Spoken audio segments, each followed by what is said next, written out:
In this video, we're going to learn how to tie a square lashing. This technique will allow you to attach two wooden logs together. Caution! For this task, you'll need protective gloves and closed footwear.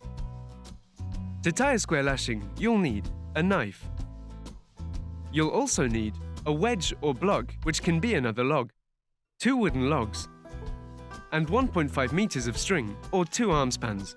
Tying a square lashing can be done in 2 steps, which we will outline for you. Step 1. Assembly. Place the first log on the wooden block. Place the second log on top of the first, perpendicular to it. Make a clove hitch knot on one of the logs.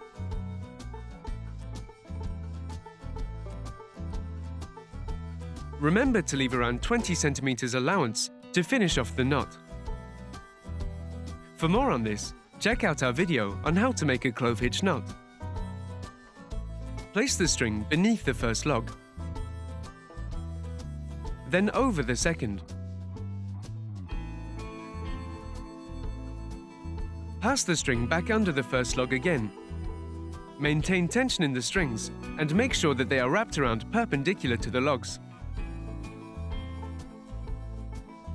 Wrap the string around the logs at least 3 times in this way for a secure lashing. The strings should lie beside one another when you wrap them around, but they should never cross to guarantee a secure lashing.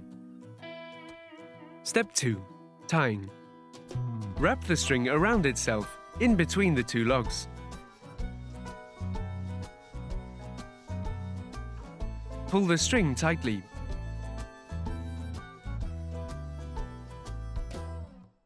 Be careful, do not release the tension. It could loosen the entire lashing and cause the logs to slip. Do a basic hitch knot to finish the lashing, all while maintaining the tension.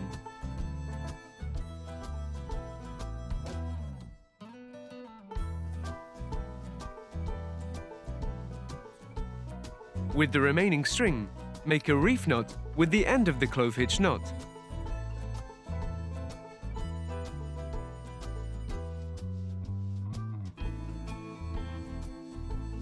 Now you know how to tie a square lashing.